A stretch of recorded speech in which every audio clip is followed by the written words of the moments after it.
جبریل نے پوچھا یا رسول اللہ قیامت کب آئے گی؟ فرمایا اللہ کو پتا۔ جبریل نے عرض کی یا رسول اللہ کوئی نشانی بتا دیں، کوئی نشانی بتا دیں۔ تو آپ نے فرمایا جب تم دیکھو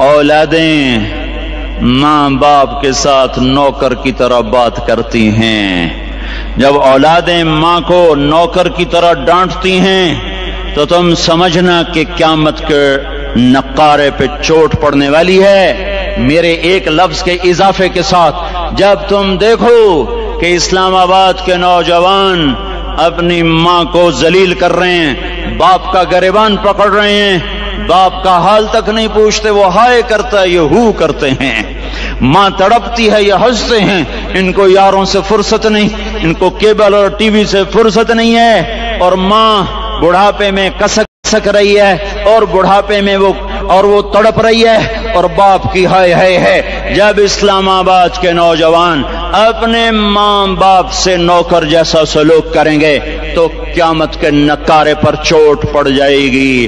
میرے نبی نے یہ نہیں کہا جب حکمران شرابی اور زانی ہو جائیں گے، اور جب فوج والے بددیانت ہو جائیں گے، اور جب پولیس والے رشوت لینے والے بن جائیں گے، اور جب افسران وہ بددیانت ہو جائیں گے۔ نہیں، کب قیامت آئے گی؟ کب قیامت آئے گی؟ جب لوگ بت پرست ہو جائیں گے، جب زنا کی کثرت ہو جائے گی، جب شراب پی جائے گی۔ کب قیامت آئے گی؟ جب اولادیں ماں باپ کا گریبان پکڑ لیں گی۔ میں نے ایک لڑکی کو دیکھا اپنی ماں کو کہہ رہی تھی بکواس نہ کر، اور اس کی ماں کے موٹے موٹے آنسو اس کے گالوں پر ڈھلک رہے تھے۔ آئے ہائے مجھے ڈر لگا کہیں آسمان گر نہ پڑے، کہیں زمین پھٹ نہ جائے، کہیں اللہ کا کوئی کوڑا برس نہ جائے۔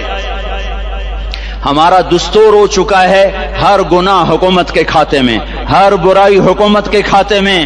کبھی اپنے بھی تو بٹن کھول کے دیکھو، کبھی اپنے بھی کون سا اسلام آباد کا گھر ہے جس میں ماں سکھی ہے اور باپ کو راحت ہے؟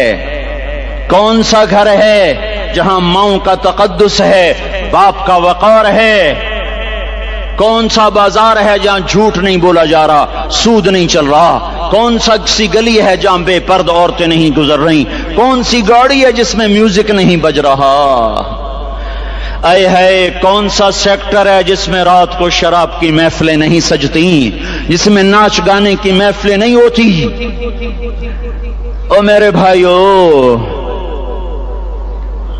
تو ادھر ادھر کی نہ بات کر، یہ بتا کہ قافلہ کیوں لٹا، مجھے رہزنوں سے گلہ نہیں۔